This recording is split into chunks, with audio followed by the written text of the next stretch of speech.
ஏன்டா இன்னைக்கு பொழுது விடிஞ்சுதுன்னு தான் காலையில் எழுந்ததுமே தோணுச்சு. இந்நேரம் எல்லாருக்குமே தெரிஞ்சிருக்கும், கேப்டன் விஜயகாந்த் இப்போ நம்ம கூட இல்லை. இவ்வளோ நாள் ஒரு கம்பீரமான ஒரு கலைஞன் இருக்காருன்னு நம்பிக்கை இருந்தது. இப்போ இருக்க சிலருக்கு இவர் ஒரு மீன் மெட்டீரியலாக தான் தெரியும்.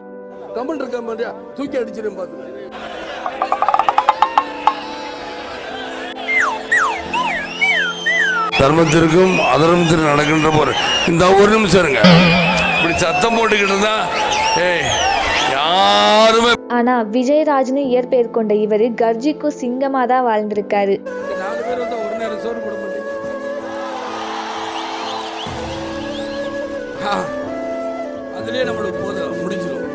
சின்ன வயசுல படிப்புல இன்ட்ரெஸ்ட் இல்லாம இருந்த இவருக்கு அவங்க அப்பா ஒரு ரைஸ் மில்ல பாத்துக்கிற பொறுப்பை கொடுக்குறாரு. ஏன்னா அப்போவே இவர் பிரான்ஸ்க்காக அடித்தடி சண்டையெல்லாம் போட்டு ஒரு பஞ்சாயத்தை கொண்டு வருவாராம். இப்படியாவது இவருக்கு பொறுப்பு வரட்டும்னு அவங்க அப்பா நினைச்சா. பட் விஜயகாந்த் சருக்கு நடிப்புலையும் அரசியலையும் ஒரு ஈடுபாடு இருந்தது. வழக்கம் போல சென்னை கிளம்பி வந்தாரு. எவ்வளோ தட்டியும் ஒரு கதவு கூட திறக்கல. காரணம், அவர் கருப்புங்கிறதுனால. அப்போதான் இனிக்கும் இளமைன்னு ஒரு படத்துக்கு வில்லனா நடிக்க சான்ஸ் கிடைக்குது. பட் விஜயராஜுங்கிற பேரு அட்ராக்டிவா இல்லைன்னு அந்த படத்தோட இயக்குனர் ரஜினிகாந்த்ல இருக்க காந்தை மட்டும் எடுத்து இவருக்கு விஜயகாந்த்னு பேர் வைக்கிறாரு. ஆரம்பத்துல படங்கள் இவருக்கு பெருசா போகல. பட் தூரத்து இடிமுழக்கம்னு ஒரு படம் ஹீரோவா பண்ணாரு. அந்த படத்துக்கு அப்புறம் தொட்டதெல்லாம் தொடங்குச்சு. SACயோட சட்டம் ஒரு இருட்டரை படம் தான் இவருக்கு வாழ்க்கையில ஒரு திருப்பு முனையா இருந்தது. அதுக்கப்புறம் இவங்க பல படங்கள்ல ஒர்க் பண்றாங்க. எல்லாமே சூப்பர் ஹிட். ஒரு கட்டத்துல வருஷத்துக்கு 18 படங்கள் நடிக்கிற அளவுக்கு பிஸி ஆகிடுறாரு. சேம் டைம் அறிமுக இயக்குநர்களுக்கு வாய்ப்பு கொடுக்கறாரு. வழக்கமா அரசியலுக்கு வந்தாதான் சிலர் நல்லது செய்வாங்க. ஆனா இவரு அந்த ஐடியா வர்றதுக்கு முன்னாடியே இதை பண்ணியிருக்காரு. இததான் சத்யராஜ் ஒரு மேடையில சொல்லுவாரு, அள்ளி கொடுத்தவர் எம்ஜிஆர், அதை எங்களுக்கு சொல்லி கொடுத்தவர் விஜயகாந்த்னு. அப்பேற்பட்ட வாரி வழங்கும் வள்ளலா இருந்திருக்காரு.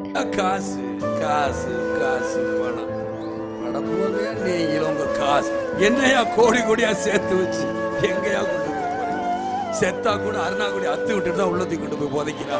காசு இளம்ல தமிழர்கள் தாக்கப்பட்டப்ப அவங்களுக்கு இங்க ஒரு போராட்டத்தை நடத்தினது மட்டும் இல்லாம நிறைய உதவிகளும் பண்ணாரு. எந்த அளவுக்கு இவர் பிரபாகரனுக்கு ஆதரவா இருந்தாருன்னா, தன்னோட 100வது படத்துக்கு எவ்வளோ பிரச்சனை வந்தாலும் பரவாயில்லன்னு கேப்டன் பிரபாகரன் பேர் வச்சாரு. அவர் பையனுக்கு பிரபாகரன் பேர் சூட்டினாரு. இவர் வாழ்க்கையில பண்ண சில முக்கியமான விஷயங்கள்னா, ஃபர்ஸ்ட் எல்லாருக்கும் சாப்பாடு போட்டது. ஷூட்டிங் டைம்ல எல்லாருக்கும் பந்தி போட்டு சாப்பாடு போடணும்.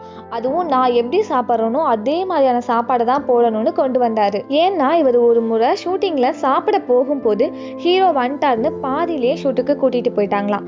அகல் விளக்குக்கு அப்புறம் ஒரு படத்தில் நடிக்கும்போது என்னை சாப்பிட கை வைக்கும்போது கதாநாயகி வந்துட்டாங்க, வாங்க நாங்கள் மார்க்கெட் சாப்பிட கூட விட மாட்டேங்கிறாங்களே நினைக்கும் பொழுது சாப்பாடு நல்லா போடணும். அப்போதான் முத என்னுடைய கம்பெனி ராவுத்தர் ஃபிலிம்ஸ் நான் ஆரம்பித்த உடனே எல்லாருக்கும் அப்போ பொட்டின சாப்பாடு சாதம் போட்டுக்கிட்டு இருப்பாங்க. எல்லாரும் முதல் இலை போட்டு சோறு போடணும் கொண்டு வந்தது அது நான் தான். அதில் சொல்லிக்கிற கௌரவமாக இருந்தாலும் சரி, திமிருன்னு நினச்சாலும் சரி, நான் என்ன சாப்பிடணும் அதுதான் எல்லாரும் சாப்பிடணும்.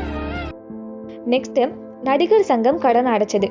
ஒரு காலத்துல நடிகர் சங்கம் பெரிய கடன்ல இருந்தது. அப்போ பல கலை நிகழ்ச்சிகள் நடத்தி அதுல வர பணத்தை வச்சு அந்த கடன் எல்லாம் அடைச்சாரு. நடிகர் சங்கத்தை பொறுத்தவரை இவரோட காலம் பொற்காலம்னு அழைக்கப்படுது. இன்னொன்னு, கலைஞரோட தீவிர ரசிகரான இவரு ADMK ஆட்சியில இருக்கும் போதே கலைஞருக்கு திரையுலகம் சேர்ந்து ஒரு விழா எடுத்து அதுல கலைஞருக்கு தங்க பேனா கொடுத்தாரு. இப்படி இவரை பத்தி பேசினா பேசிட்டே போலாம். அதே மாதிரி இவரு நட்புக்கும் இலக்கணமானவர். இவரும் இவரோட ஃப்ரெண்டு ராவுத்தரும் ஒரு காலத்துல திரையுலகத்துல பலருக்கு வாய்ப்பு கொடுத்திருக்காங்க. நடுவுல சில படங்கள் விஜயகாந்த் சருக்கு சரியா போகல.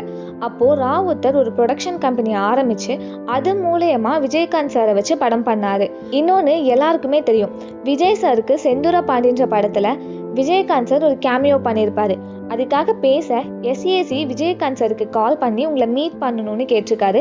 இவர் பேசி அடுத்த 10 நிமிஷத்துல விஜயகாந்த் சார் SAC சார் வீட்டுக்கே வந்துட்டாராம். உதவின்னு கேட்க போறப்போ, நீங்க என்கிட்ட வரக்கூடாது, நான் தான் தேடி வந்து உதவி பண்ணணும்னு சொன்னாராம். இதே போல விவேக் சாருக்கும் ஒரு படத்துல கேமியோ பண்ணி கொடுத்துருக்காரு.